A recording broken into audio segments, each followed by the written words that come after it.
why God protects the nation of Israel. And maybe baka hindi po tayo masyadong in tune ngayon or tuned in sa mga kaganapan sa world politics natin and sa ating news, global news na tinatawag. And something's really happening right now in Israel. And they were attacked. They were, kumbaga, met with a surprise attack from Palestinian Authority.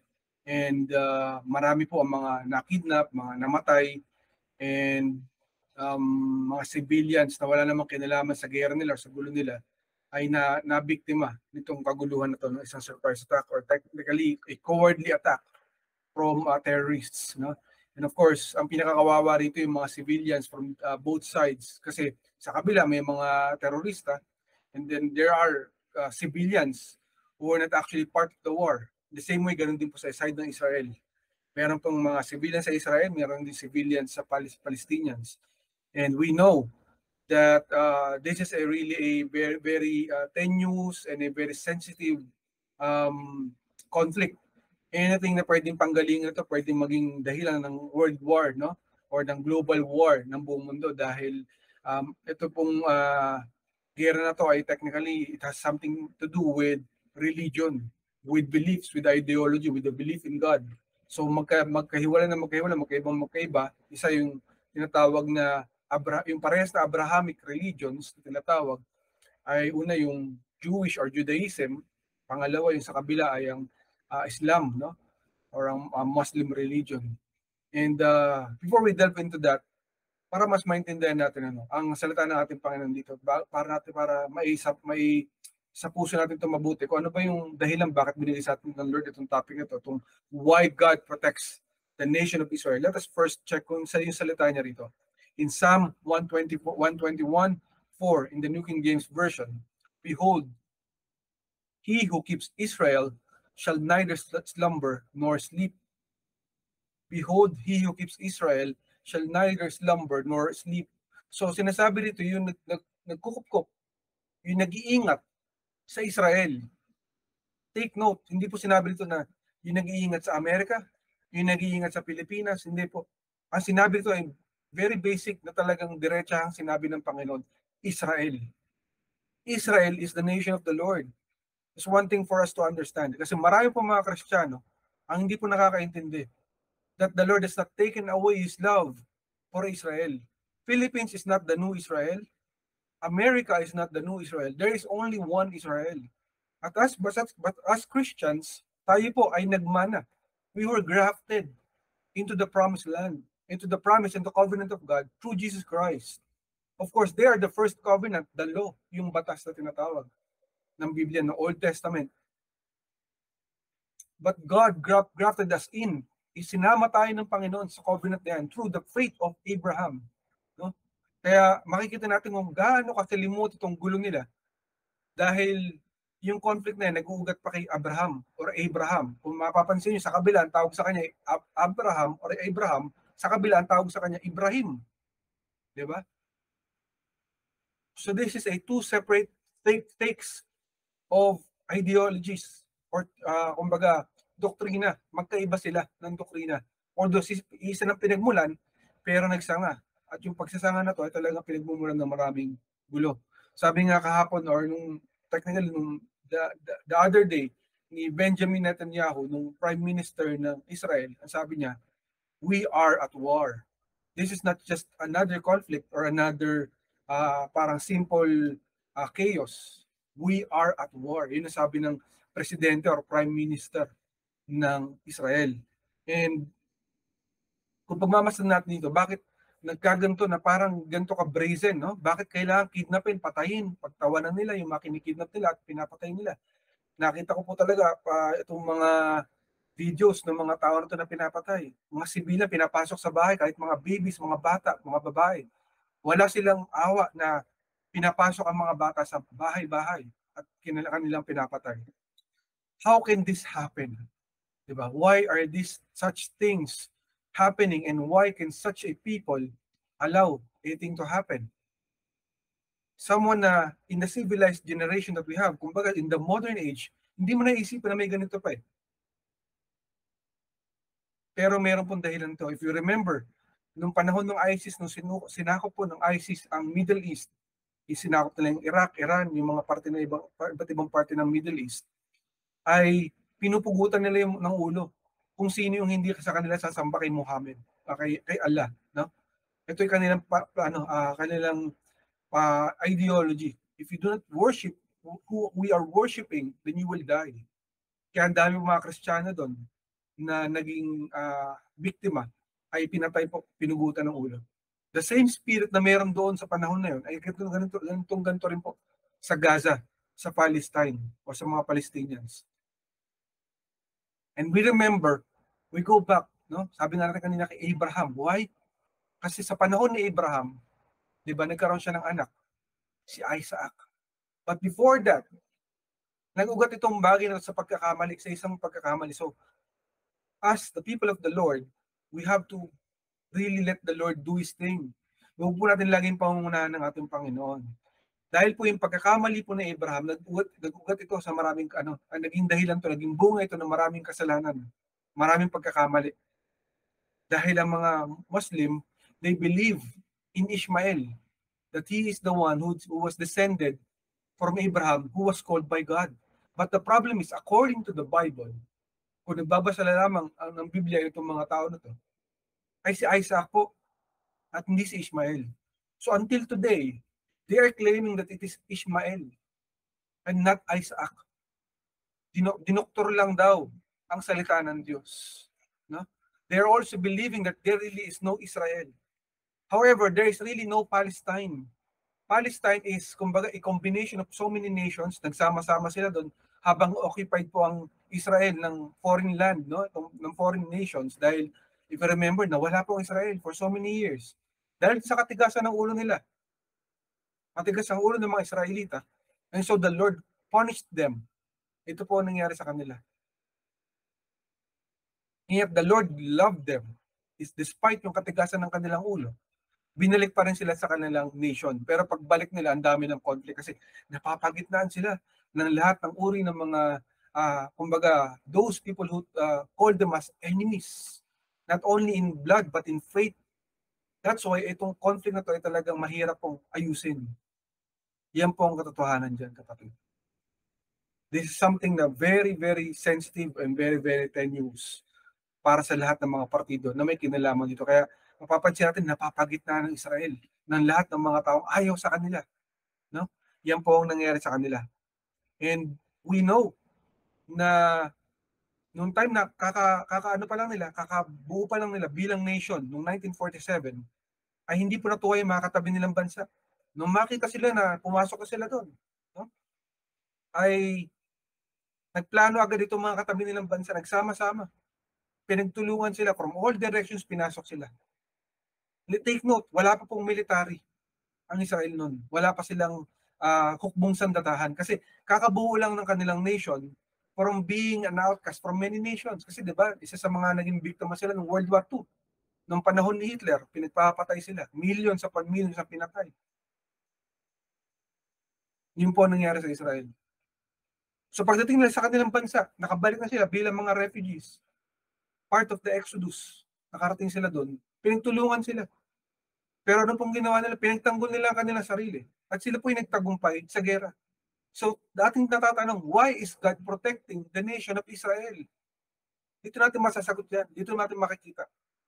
Pangalawa, pagkatapos ng gera ng 1948 war, kung saan nanalo sila, noong 1967, ay binilakid naman sila ng Egypt. Kasi ang paniwala ng Egypt, dapat makuha nila yung mga ibang teritoryo. At kung maaari, i-invade nila ang Israel. Kasi nga, para sa paningin nila, invaders ito, hindi talaga sila may-ari ng lupa. The only problem is Israel is the land of God. And the Israelites cannot go out of that land kasi pinangako ng Panginoon sa kanila. Parte ng covenant with Abraham. That's why they have to go to that land because that is the land that God commanded them to live into, to be residents ng land na yun. Command yun ng Panginoon. So ngayon po, sinugod sila ng Egypt, binalakid sila, nagawa sila ng preemptive strike na tinatawag.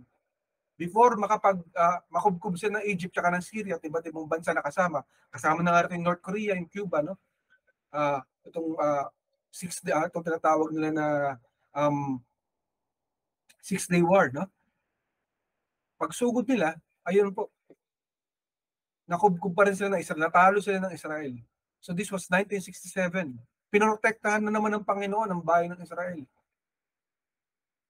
from annihilation. Kasi ang kaisipan ng mga taong ito ay patayin sa mga Israelites, ubusin sila. Let us remember na sa kanilang sariling libro, nasa saad, where you find Christians and Jews that are pigs, kill them. This is not something that is not something new. No? It is commanded in their own book na ginawa ng kanilang propeta. Wherever you find the Jews, wherever you find the Christians, the pigs, kill them. So, kung sa mga nagsasabi po na kapayapaan ng katagutan, hindi po ito mangyayari. Ito po ang kaganapan ng katotohanan. Ang kailangan po natin dito ay manalangin, no? Na si Lord ang umalis sa sitwasyon na to. Sapagkat ang katotohanan, there is really a big gap, a rift between the two parties. This group of peoples ay talagang magkaiba ng ideology at pananaw na merong matinding hatred, no? Na nabuo dito. Kasi isa, sa pananaw niya, siya ang Ishmael, siya ang totoo. Sa kabila, siya ang Isaac, siya ang totoo. Blessed po tayo mga Christians, mga kapatid, tayo mga Gentiles, kasi tayo po ay nagmana from the Isaac covenant. Bilang Christians, sa parte po tayo ng Israel. Diba? From Abraham, yung offspring niya as the numbers of the stars and the sands of the seashore, tayo po yun. We were grafted in because of the love of Jesus Christ. So dapat natin maintindihan mga Kristiyano na hindi po natin dapat atakihin or tuligsain ng mga Israelita na para sila occupants or invaders sa bansa na yon. Nagkakamali ka kapatid kung iniisip mo masasama ang Israelita dahil nasa lupain sila, nalalagay sila ng ating Panginoon. And last war na pinag-uusapan natin dito before yung nangyari kahapon, no? Ay yung Six-Day War. Kung saan sinugod ulit ang Israel at nanalo po sila. So when you look at those things, you can understand na pinotektahan po ng Panginoon ang Israel. From the very time na nabuo sila bilang nation, after nilang mawatak-watak sa ibang bansa, tandaan natin, 2,000 years, wala na po ang Israel. Can you imagine that? Wala na ang Israel, 2,000 years. Pero nakabalik sila, after 2,000 years, nakabalik sila sa kanilang sariling lupain. Ganun po ang nangyari sa kanila. Short of a impossible miracle, kapatid. And so, nangyari na inatake sila. Kahapon po, in the time, I believe, in the time zone ng Israel tsaka ng Amerika, ay October 6 pa kahapon. Kasi October 7 sa atin, di ba? So medyo advance tayo ng ilang oras sa kanila. Ay October 6 po sila inatake. Same day nung inatake sila ng Yom Kippur War noong 1973. Ganyan din po ngayon, October 6, inatake sila ulit. Kung saan sa festival sila na Sukkot. At inaalala nila yung time na sila po ay pinadala ng Panginoon from the desert, from Egypt to the desert to the promised land. Pinaglakad sila ng Panginoon. So this is the feast na kanilang sineselebrate. Kaya po inatake sila kasi nandun sila sa kanilang celebration ay hindi sila masyadong handa at inatake sila. Now we pray for the safety of everyone, no? For the safety of the civilians in the Palestinian region and the civilians in the Israel region. But we must not and never forget that Israel is the land of God and Israel belongs to the Israelites, kapatid. So malinaw dito sinasabi ng ating Panginoon why He is protecting the Israelites is hindi po siya natutulog. He neither sleeps nor slumbers. Hindi po natutumba ang Panginoon na antok na hindi niya na kayang bantayan. Binabantayan ng Panginoon ng Israel 24/7. Ganun po katindi. Iniingatan ng ating Panginoon ang bansang Israel. Zechariah 2:5-8 in the English Standard Version, and I will be to her a wall of fire all around, declares the Lord. And I will be the glory in her midst, for thus said the Lord of hosts, after his glory sent me, to the nations who plundered you, for he who touches you touches the apple of his eye. Can we understand that, kapatid? Sino man daw ang mag-touch or sa Tagalog ay tumulak or kumante or umatake sa Israel ay who touches Israel touches the apple of the eye of the Lord. Meaning, pinaka-espesyal ang Israel sa Panginoon. So that's why mag-ingat po ang bawat bansa, ang sino man na nag-iisip ng hindi maganda sa Israel, ang sino man na sumusumpa sa kanila. Sapagkat ang galit ng Panginoon ay nandoon sa mga kaaway ng Israel. So sabi ng Panginoon, di ba? I will be a wall of fire to her all around. O protektahan ng Panginoon like a wall of fire ang Israel, ang bansang Israel. It's just sad that in our generation, there are people who kill people believing that they are worshiping God. And yet they are not worshiping God because sabi ng Panginoon, they are doing this, they are killing people, they are killing you, my people, because they think that they are glorifying me. Because they do not know me nor the Father, according to John. No? So from John 16, 2-3, sinabi ng Panginoon yan. Pinropesay na ng Panginoon, darating ang time na papatayin ang mga anak ng Diyos. And yung mga papatay na to, believing that they're glorifying God, they're doing a holy war, na pagkamatay nila may 72 virgins na nag-aabang sa kanila. No. Impyerno ang nag-aantay sa kanila by killing the people of the Lord. It's a sad truth. Marami po ang naloko. Kaya importante po na ipag-pray natin sila na makilala nila ang ating Panginoong Diyos, ang ating Panginoong Jesus at ang ating Diyos na buhay. Because they were deceived by the enemy, by Satan himself. And that's why bakit galit na galit itong mga tao na to sa Israel. Because it is from Satan himself. Galit na galit si Satan. Anyone that God favors, anyone that God loves, someone or anyone na minamahal ng ating Panginoon, galit ang kaaway. Ayaw niya noon kasi he is a jealous entity, a jealous being. He is always envious. Hindi siya makapayag kasi gusto niya yung lahat ng pagtingin, lahat ng affection nasa kanya. Kaya nga naggalit siya sa Panginoon kasi gusto niya rin siya sambahin. Whatever belonged to God, especially what belonged to man, he wanted that. That's why ganun siya katindi kainggit. Kaya tayo po ay napapaisip, may mga tao na sumasamba sila kay Satan, believing that Satan will reward them. Akala lang po natin yun. Pag nakuha na ni Satan lahat sa atin, babawiin niya lahat.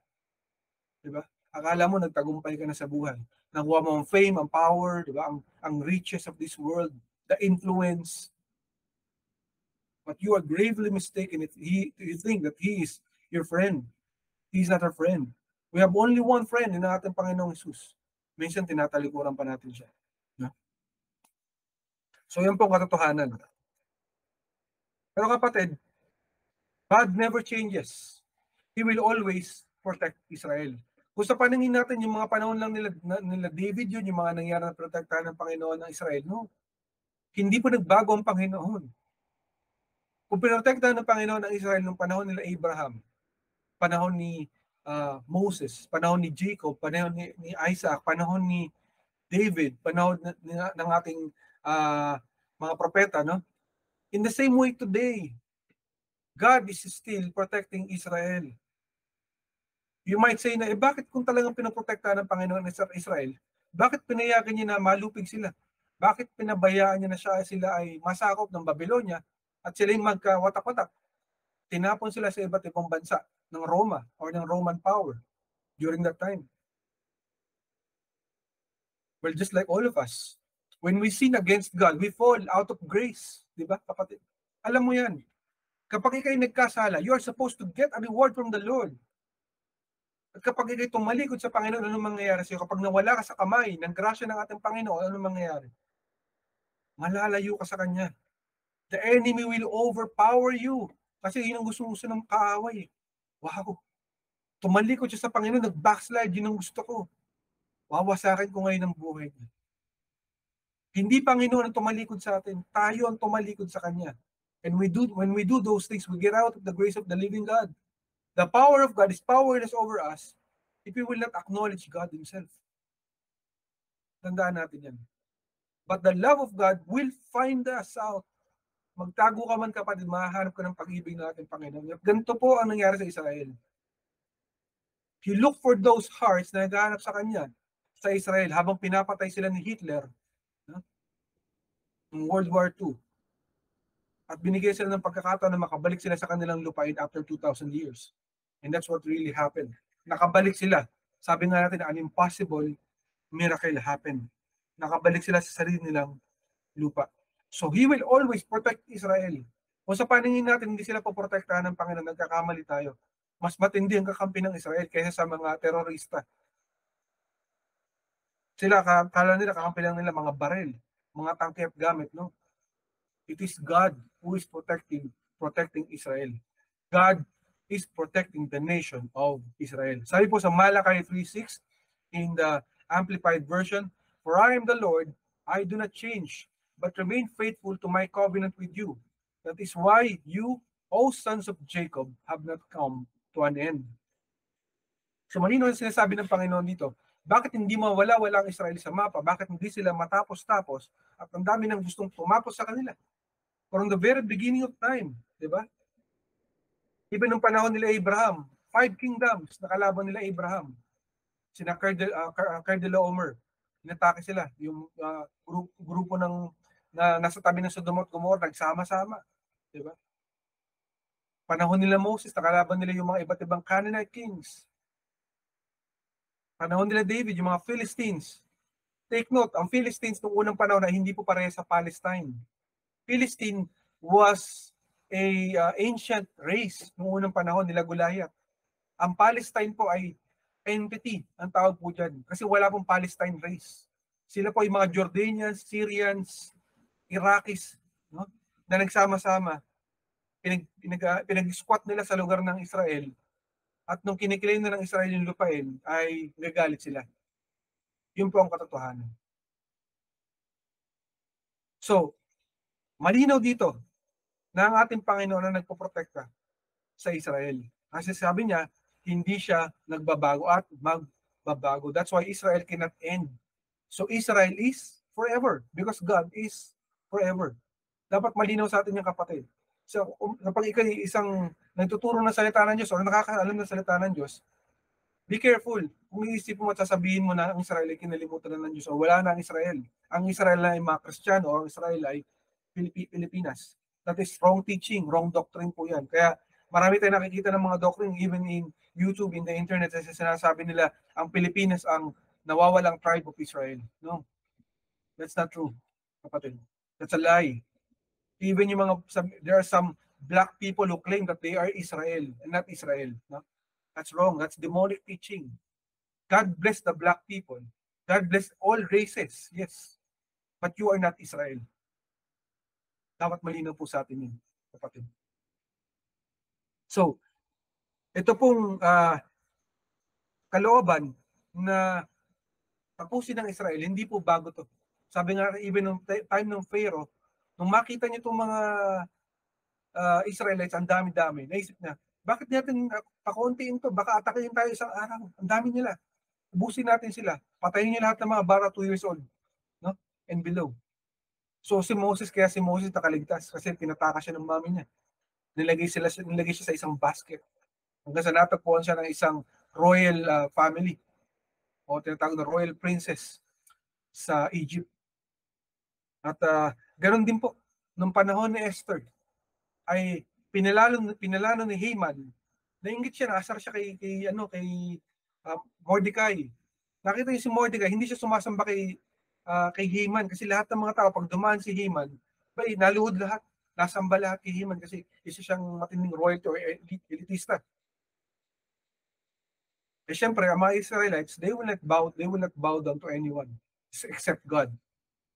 So nung nainis si Haman, sabi niya, gusto ko mawala sa mapa yan si Mordecai, pati na rin lahat ng kalahi niya. What he never actually thought about is yung palang queen, na bagong queen ng Persia during that time, the superpower on earth during that time, ay isa palang Israelita. And the rest was history. They tried to end Israel, but it was them which were ended. Sila po'y nasira at nawasak. Anyone na nag-try po na pabagsakin ng Israel ay bumagsak. Throughout ancient history, kapatid. Hindi po ito haka-haka or kwento-kwento or kuro-kuro. This is historical. You can check your history, kapatid. Look at the Six-Day War, look at the Yom Kippur War, look at the 1948 war. Israel was always protected and is always protected by the Lord. But this is not a simple story because it does not end here. Meron pong responsibilidad ang mga Israelites at meron silang dapat gawin. Something is up for them in the future. That's why what's happening right now in their world is very much important, that they will all be too sensitive then sa tawag ng ating Panginoon. Because it's been a high time na nakalimutan nila ang ating Diyos. Although ang kaganapan lang yung kaibahan, they are now following the law. No? Although medyo may pagka-twisted ito ng kaunti kumpara sa nakasulat sa Biblia. Pero hindi na sila katulad ng dati na sumasamba kay Baal o kay Baal. No? Iba na sila ngayon. However, they have still not recognized their own Messiah, si Jesus Christ. Hindi nila kilala ang kanilang Messiah. They're still waiting for that Messiah, the promised one, the anointed one, the Savior.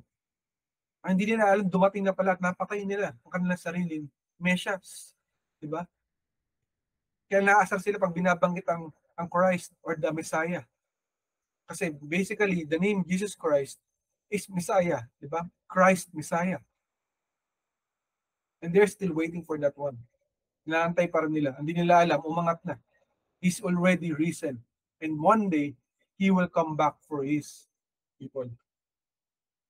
Tingnan po natin yung mga focus points na binigay sa atin ng ating Panginoon. Number 1, Israel is proof of God's faithfulness. Yung katapatan po ng ating Panginoon, ang katibayan niyan, ang matinding proof niyan ay Israel.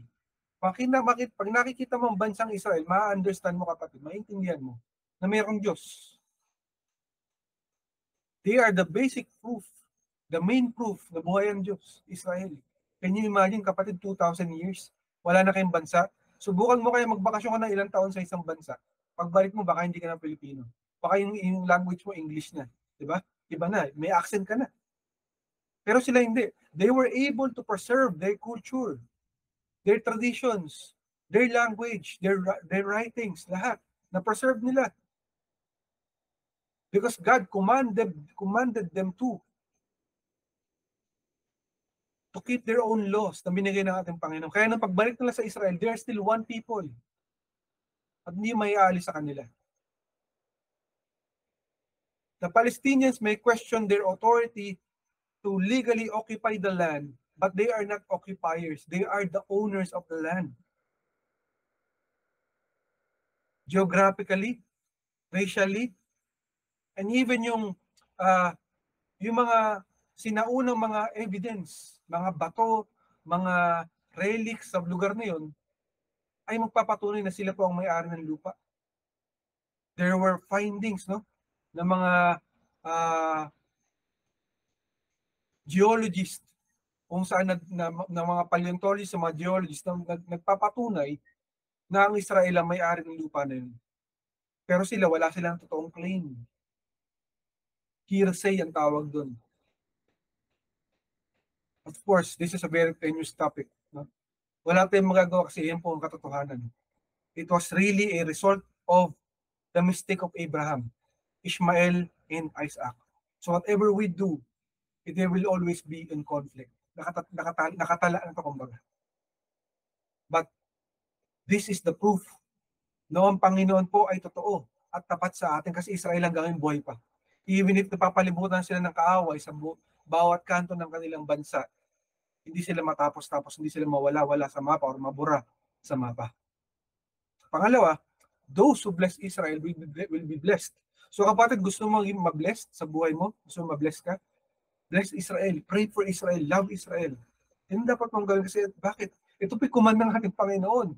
This is not a suggestion. So if you think that Israel is not already Israel, wala nang Israel, ikakamali ka. Israel is Israel. And God loves His own nation. But be thankful. No? Be grateful. Tayo po'y dapat mag-appreciate kasi nag-grafted din tayo bilang Gentiles. Nakapasok tayo sa covenant ng Panginoon with Abraham. Dahil sa katapatan po ni Abraham, nireward po ng Panginoon Diyos si Abraham at ang saling lahi mula sa kanyang Israel. Yun po ang nangyari. Yet he also blessed yung tribe ni Ishmael. Totoo po yun. Binilas din ng Panginoon yung tribe na yan. Pero the tribe that is destined to God's calling, to God's royalty, ay hindi po ang Ishmael line, kundi ang Isaac line. Dapat po yung malinaw sa ating kapatid. Israel's proof of God's faithfulness. Yan. Sa katapatan ng Panginoon, Israel po ang ebidensya. Wala pong makapagtatanggi niyan kasi miracle na nabuo pa ang bansang Israel. If you remember, sabi ko nga sa inyo, nung inatake sila nung Six-Day War, 1967, kasama pa rin yung Cuba, yung North Korea. Ang daming umatake sa kanila. Sabi nga nila even in Yom Kippur War, we are talking about 600 jet fighters ng Egypt and combined kasama ang Syria. Meron din jet fighters pa ang Syria, no? At Jordan. Ang Israel, ang kanilang jet fighters nun, 200 lang. Outnumbered sila. But they still won. Yun po ang nangyari. Hindi dahil sobrang galing nila sa gera. Pero meron nang poprotekta sa kanila. Kaya nga napapatanong tayo, why God protects the nation of Israel? It should be a question to all of us bilang Kristiyano. So sabi sa Genesis 17:7 in the NIV version, I will establish my covenant as an everlasting covenant between me and you and your descendants after you for the generations to come, to be your God and the God of your descendants after you. So may pangako, may agreement. Merong, meron ng kasunduan sa Tagalog. Ang Panginoon at ang Israel. Kay Abraham, nagsimula ito, kapatid. The Abrahamic covenant, no? Na pinangako ng Panginoon. He already established that covenant. Wala pang makababawi niyan, no? Kaya may mga nagtatanong na tao na bakit inoccupy ng Israel to? Sabi ko nga kanina, because this is the command of the Lord to them to get the land, to reside there, tumira sila dapat doon. Kaya hindi po pwede kayo, kung naalala niyo yung story ni Ahab, di ba? Kinuha niya yung lupain ng isang residente ng Israel, pinatay niya.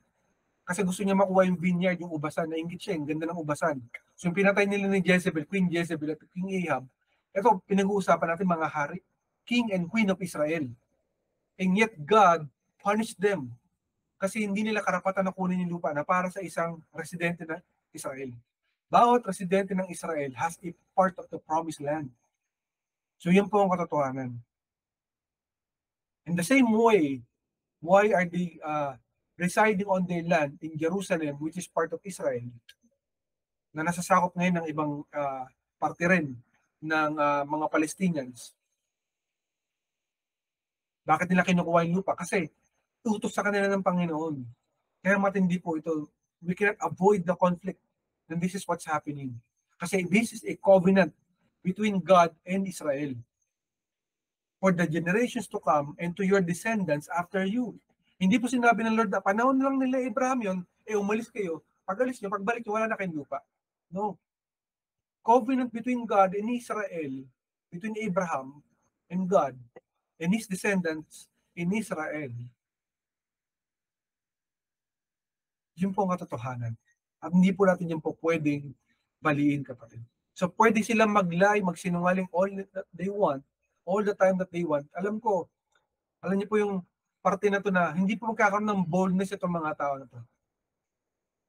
Hindi po magkakaroon ng matinding tapang ang mga tao na to. Basta-basta lamang ata kung wala nag-udyok sa kanila.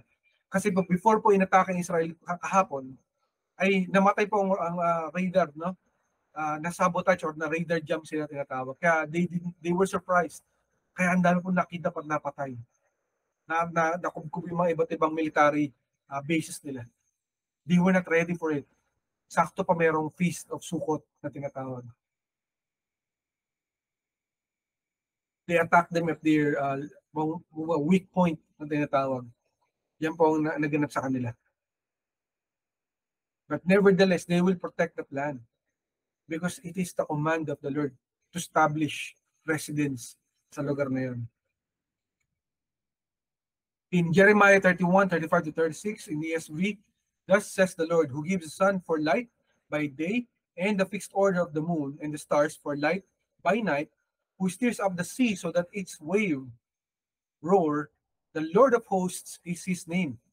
If this fixed order departs from before me, declares the Lord, then shall the offspring of Israel cease from being a nation before me forever. Ano pong ibig sabihin nito, kapatid? Ang sinasabi ng Panginoon, yung mga in-establish niya na mga entity sa mundo natin, like yung Earth, yung Moon, yung stars, yung Sun, no? Even yung mga dagat, sabi niya, malalaman mo lang na wawala ng Israel or it will cease to be a nation kapag nawala na ang mundo, ang buwan, ang araw, ang tubig, ang dagat. Can we understand that, kapatid? Until magunaw ang mundo, hindi mawawala ang Israel. Sinabi ng Panginoon in Jeremiah. So sa mga nabubulag na iniisip nila na matatapos na ang Israel, you are gravely mistaken, kapatid. No. God promised the land of Israel that He will give it to the descendants of Abraham. And that promise will stay forever. Malinaw to, unless masira ang mundo, ang araw, ang mga bituin, ang mga dagat, ay matitira ang Israel. Kung pag nasira na lahat ito, mawawala ng Israel. And we know, pag nangyari niyan, nagunaw na ang mundo. Di ba? What a promise from the Lord, kapatid. Sometimes in our lives, we don't see how special we are to the eyes of our Lord God, kapatid. Tandaan mo, we are descendants of Israel through Jesus Christ. We are a holy nation, a royal priesthood, saints of the living God. Ganun po ang Panginoon pag nangako siya, pagka nagbigay siya ng pagmamahal niya, ng pag-ibig niya, hindi niya ito babawiin. Ganun po ang ating Diyos. What a wonderful promise ng ating Panginoon. Grabe ang ating Panginoon. Kaya kanina nung narinig natin yung kanta, diba yung kanta na Rise Up, O Israel, in mighty battle. What a mighty God we serve, who rises up for His people in battle. So ang Israel po na ito, ay hindi po sila mag-isa. Kasama nila ang Diyos sa kanilang gera. At hindi sila pababayaan ng ating Panginoon. We pray for everyone, for every civilians, from every side na maligtas. Pero let us remember that it is God who will fight for Israel kung sino man ang aatake sa mga Israelites. Yan po ang katotohanan. Napatanong nga po itong si Blaise Pascal, no? yung King Louis ng France noong unang panahon. Kasi dito sa topic natin, dito sa focus point natin, sinasabi natin na Israel is the proof of the faithfulness of God. Siya po ang katibayan, ang Israel, ng katapatan ng ating Panginoon. Paano natin masasabing tapat to? Tinanong po nung hari ng France noong unang panahon, si Blaise Pascal. Sa mga hindi po nakakilala kay Blaise Pascal, isa po sa mga kilalang scientist, mathematicians noong unang panahon na incidentally ay Christian din, believer ng Panginoon. Siya po yung nagsabi ng salita na if you do not believe in God and I believe in God, and we both die, namatay tayo parehas, and if there is no God, then okay, we don't lose anything kasi wala naman talagang Diyos eh. But if there is a God at ikaw hindi naniwala sa Diyos at ako ay naniwala sa Diyos, then you lose because you don't believe in God. But I win everything because I believe in God. Siya po yung nagsabi ng salita na yan, si Blaise Pascal. No? So sabi niya sa hari ng France, ng Pranses, na ano ba yung katibayan, sabi kay Blaise Pascal, ba't naniniwala ka sa Diyos na yan, at na mayroong buhay na Diyos? Sabi niya, the Jews, tingnan mo yung mga Hudyo, they are still alive. They are the reason why God is true. Totoo. They are the living proof na may Diyos. At nung panahon na take note, hindi pa nakakabalik ang Israel sa kanilang lupain. At ngayon nakabalik na sila. At ngayon pinipilit silang palayasin doon sa lupang binigay sa kanila ng ating Diyos. So malinaw even sa panahon ni Blaise Pascal, nakita nila ang katotohanan ng ating Diyos na buhay to the nation of Israel. Number 2, those who bless Israel will be blessed. Kapatid, isa ka ba sa mga nagpa-pray for Israel? Isa ka ba sa mga nagbe-bless sa kanila? Or isa ka doon sa mga umaatake sa kanila? Diba? Do not ever curse Israel. Bless them every time. Pray for them that they will also come to know the Lord Jesus Christ. That they need to know their one and only true Savior and Messiah na hindi po nila kilala. So dapat nating silang laging i-bless. Why? In Genesis 12:2-3, I will make you into a great nation, and I will bless you. I will make your name great, and you will be a blessing. I will bless those who bless you, and whoever curses you, I will curse. And all the peoples on earth will be blessed through you. So ganyan po nangyayari. Let us remember, meron po New World Order ngayon. As of now, wala tayong evidence, wala tayong proof. But there is a probability na inudyukan ng New World Order itong Hamas at sa Gaza para atakin ng Israel. Maybe they supplied some arms and weapons. No? We don't know the truth, but the truth will later come out, just like what happened in Ukraine and the Russian war, the fake war of Russia and Ukraine. Pero malinaw dito, if the nations on the earth, kung ang mga bansa sa ating mundo, gusto nilang pagpalain sila, gusto nilang magkaroon ng kasaganaan, ng kapayapaan sa kanilang mga bansa, they should bless Israel. But when they start attacking Israel, then the nations will be cursed. Sinabi po ng Panginoon yan. So ito pong ating church, tayo po, mga anak ng Diyos, Ancient Doors Church, it is our responsibility to pray and to bless Israel. We should never curse them. Kasi malinaw dito sinasabi ng Panginoon. And this command stays, no? Itong message ng Panginoon, Genesis 12:2-3. All peoples all on earth will be blessed. Those who bless them will be blessed. At doon sa mga susumpa sa kanila, ay akin ding isusumpa. So malinaw yan. Binigay ng ating Panginoon yan. So, I remember po nung medyo bata-bata pa ako noon, probably mga 15 years ago. And I encountered one pastor. And we were talking about a lot of things. And at one point, napag-usapan namin biglang Israel. Sabi niya, well, ang Pilipinas na ang bagong Israel. Sabi niya gano'n sa akin. Yung Israel na nakikita mo sa bansa doon sa Middle East, para parehas na naman sila. Wala naman sila pinagkaiba, yung mga Middle Eastern countries, sabi niya gano'n Israel, gano'n din sila. What a false way of understanding the Word of God. Kaya kapatid, dapat tayo maging maingat. Lalo na when we are entrusted with the Word of God, pag tayo nagpipreach. Kasi po ang Israel ay Israel. Hindi po naging Israel ang Pilipinas. Never po in history. Pero if there's one good thing regarding the Philippines and Israel, dapat mo itong malaman, kapatid. That's why our nation was also blessed. Why ba tayo na-blessed din? During that time, na inatake po ang Israel ng yung mga Israelita sa iba't ibang bansa sa Europe, no? Nung nila Hitler, nung World War II. Nagsipagtakas po, tinatawag po nila doon diaspora, kung saan nagpuntahan ng mga Israelites. And isa po sa mga bansang kumupkup sa mga Israelites during World War II ay ang bansang Pilipinas. We blessed Israel, and therefore we were also blessed during that time. And hindi lang po yun. When the war was over in the 1940s, when the World War II was over, when it ended, there was a vote kung pwede bang maging nation ng Israel muli in United Nations. And so there was a tie. I forgot the number, no? Kung ano yung number, kung 30-30 ba or 50-50, I'm not sure. But one vote remained at kailangan para i-vote para maging bansa ang Israel. Madeklarang bansa muli ang Israel, and so they can return to Israel and establish their nation during 1947. So sino po kaya yung bansa na nag-vote, last vote, para makabalik ang Israel? Alam niyo po kung anong bansa yun? Tayo po yun, bansang Pilipinas. Kaya po ang bansang Pilipinas ay hinirang din at pinagpala ng ating Diyos na buhay because we blessed Israel. And so that's what we should do. Continue blessing Israel, continue loving Israel, and praying for Israel. Bilang mga anak ng Diyos, na ginarap tayo ng Panginoon. Kung paano ba ibig sabihin ng ginarap? Nakakita kayo ng halaman, di ba? Kung may mga halaman na hinahaluan ng ibang mga parte ng halaman, no? Para patubuin yung ibang halaman sa ibang halaman.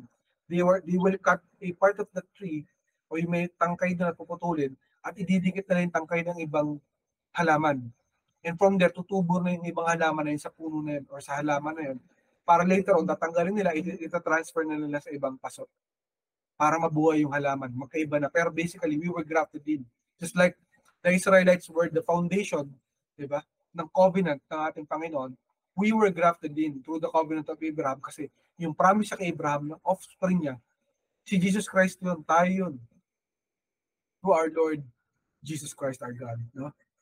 So yan po, kung tayo po ay nagbe-bless sa Israel, gusto po natin makakuha ng blessing sa Israel, din dapat i-bless natin sila. Kasi kung di natin sila i-bless, kung di po natin sila magawa ng tama, i-curse natin sila, akusahan natin sila, we should be afraid. Because the hand of the Lord is against us. Yun ang mangyayari. If you want the Lord's hands to be with you, to be gracious to you, to show you favor, then show favor to Israel. So our takeaway for the day, our conclusion, God's word is absolute. All Israel shall be saved. So malinaw yan, ang salita ng Diyos ay tapos na. Ito ay nakatakda na. All Israel shall be saved. Natin yung salita ng ating Panginoon dito. In Isaiah 11:12, NET version, He will lift a signal flag for the nations. He will gather Israel's dispersed people and assemble Judah's scattered people from the four corners of the earth. Ito po yung prophecy 2,000 years ago. At na-fulfill yun noong 1947. Nakabalik sila sa sarili ng lupa. God's word is absolute. Pag sinabi niya mahal niya ang bansa niya, mahal niya to. Let us not forget of the faithfulness of Abraham. Ang binigay ni Abraham dito yung anak niya si Isaac. So let's remember that.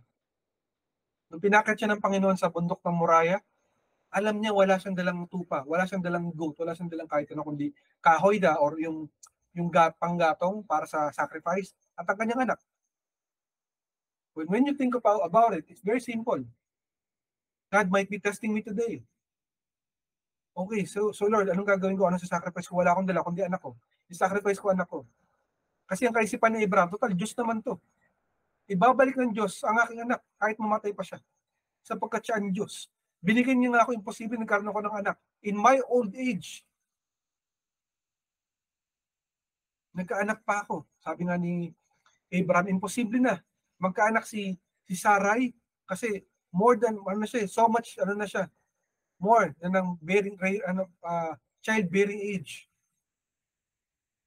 So binigay sa kanilang regalo ng Panginoon, bigla nilang kailangan i-sacrifice to show their faith to God.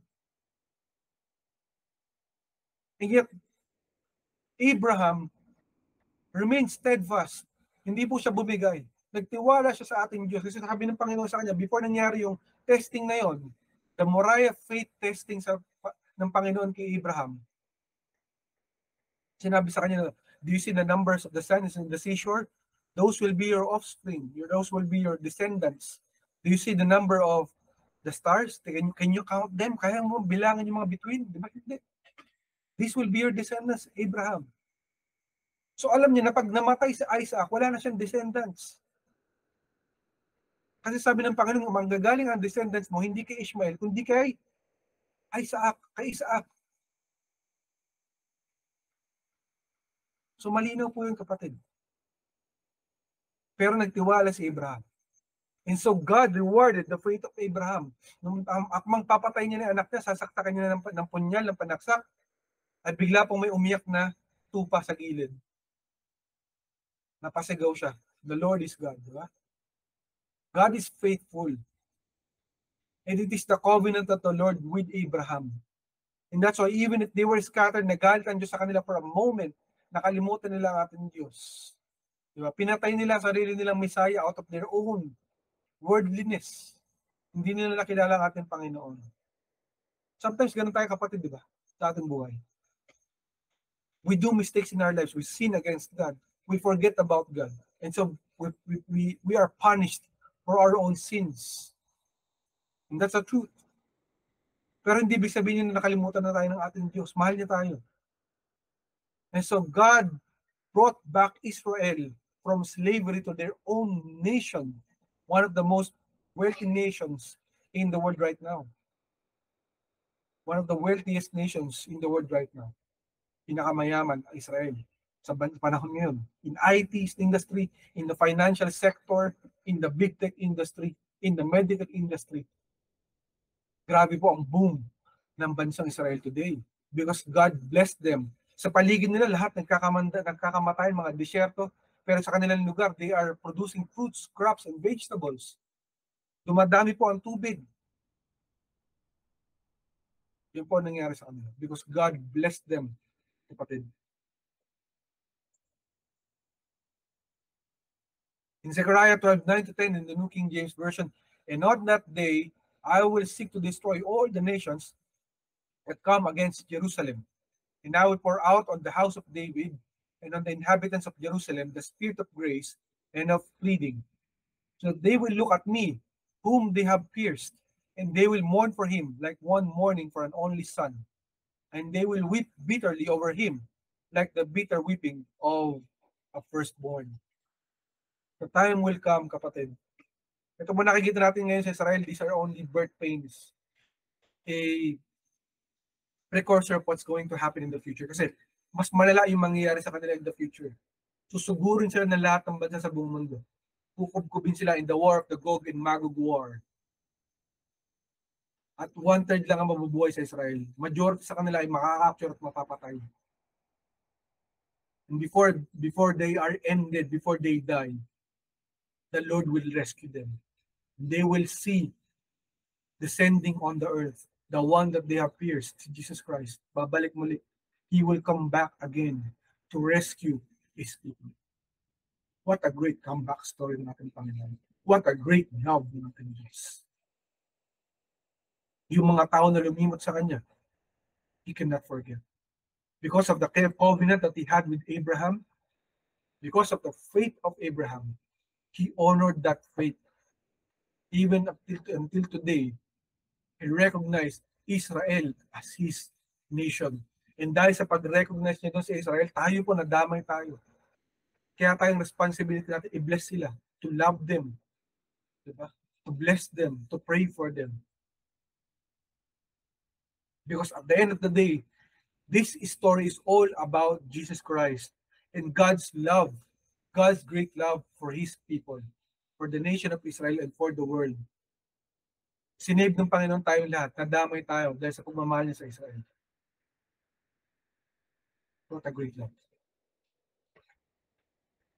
Last verse na binigay sa atin ng ating Panginoon is Romans 11:25-26.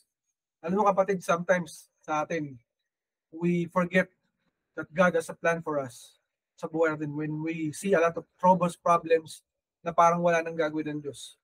Pero ang katotohanan ay pinapakita sa atin ng ating Panginoon na siya'y tapat. No? At hindi niya tayo iiwan kailanman. Sapagkat sabi dito sa Romans 11:25-26, lest you be wise in your own sight, I do not want you to be unaware of this mystery. Brothers, a partial hardening has come upon Israel until the fullness of the Gentiles has come in. And in this way, all Israel will be saved. As it is written, the deliverer will come from Zion. He will banish ungodliness from Jacob. So malinaw na yung pagtigas ng puso ng mga Israelita ay na-prophesy ng ating Panginoon. Hindi nila kinikilala ang kanilang Mesyas na kanilang inaantay ng matagal na panahon na. Dumating na pala. Napatay pa nila. It is the partial hardening of their hearts. Tumigas ang puso nila dahil sa kanilang pride. Pero malinaw dito na hinaantay ng Panginoon na dumating ang fullness ng tayo ng mga Gentiles. Tayo po yung kapatid. The harvest of the souls of this world must happen first. And then Israel will be saved. All Israel will be saved until the fullness of the Gentiles has come in. So sa mga nagsasabi pong rapture ang sagot, hindi po rapture. Kasi malinaw dito, until the fullness na mabuo lahat ng Gentiles. Sino po yung Gentiles? Tayo yun. Believers of Christ has come in. Mga anak ng Diyos, sons and daughters of God. Pag nabuo na tayo, na kompleto na yung bilang natin sa Panginoon, then Israel will come to know their Messiah, the one that they have pierced, the one that they have killed. a miracle will happen and they will cry, such crying, such na pagtangis na hindi po narinig sa buong mundo, marinig sa ang pag-iyak sa buong Israel when they see their own Messiah coming in. That is the promise of God to save His people. And so kapatid, what a great story from our Lord our God. The Bible itself, a great story about Israel, about God, and about Christ, about His love for all of us. Ganun po ating Panginoon magmahal. Hindi po siya nakakalimot. Kung gaano po siya ka-faithful noong unang panahon sa kanyang mga anak, ganun din siya ngayon. Kaya huwag mong iisipin na nakalimutan ka na ng ating Diyos. Ganun po umibig ang ating Panginoon. What a faithful love from our Lord our God. Yan po ang mensahe ng ating Panginoon na buhay. Salamat sa kanya sa mensahe na binigay niya sa ating lahat. Glory to God. So kapatid, maaaring this is the first time that you're listening to this message and you might not know me. You might not know this ministry. But this is not an accident. God loves you. And He knows that one day all of us will die. One way or another. Hindi natin maiwasan niya, kapatid. This is a destiny for every human being. Even animals, even plants. We will all die. But sa ating pong mga tao, meron pong pangako ng ating Panginoon. Pero dalawa lamang ang destination na yan. Kung hindi mo makuha ang pangako ng Panginoon, hindi kayo pupunta sa impyerno. If you are someone who will believe in God, in Jesus Christ, then you will go to heaven one day. I'm pretty sure, mas gusto yung pumunta sa langit. So for you to be able to come to heaven one day, pag ikaw nagpamikit ng mata, pag-isip mo nasa heaven ka na, paano yun? If you will believe that Jesus Christ died for you and your sins 1,000 years ago, no? Namatay siya para sa ating lahat. No? 2,000 years ago, namatay siya. And sa pagkamatay na yan, ay binigyan niya tayo ng kaligtasan. Naging ultimate sacrifice siya para imbis na tayo mapunta sa impyerno dahil sa ating mga kasalanan, because lahat tayo nagkasala. At dahil sa pagkakasala natin, hindi tayo makapunta sa langit. Pero siya na nagsakripisyo, naging mediator sa ating lahat. At yung kamatayan niya, nagsilbing panghugas sa ating mga kasalanan. If you will believe in Him today, and you will pray to Him, believe in Him that He is our Lord, God, and Savior, and nag-repent ka, humingi ka ng tawad sa iyong mga kasalanan, then He will save you from hell and bring you to heaven one day. So kapatid, for you to get that opportunity, pray this prayer with me. Let us pray, kapatid. Panginoon, aming Diyos na tagapagligtas, aming Diyos na tagapagligtas, pinupuri ka namin at sinasamba. pinupuri ka namin at sinasamba. Ikaw ang aming Diyos, Panginoon, at tagapagligtas. Ikaw ang aming Diyos, Panginoon at tagapagligtas. Panginoon, Panginoon, ako po'y marumi sa iyong harapan. ako po'y marumi sa iyo. Humihingi ako ng kapatawaran Humihingi ako ng kapatawaran sa lahat ng aking mga pagkakasala. sa lahat. Patawarin mo ako. Patawarin mo ako. Tinatanggap kita Tinatanggap kita bilang aking Diyos, bilang ako, Panginoon, tagapagligtas Panginoon at tagapagligtas ng aking buhay. ng aking buhay. Panginoon, Panginoon, tinatanggap ko ang buhay tinatanggap ko ang buhay na walang hanggan na regalo mo.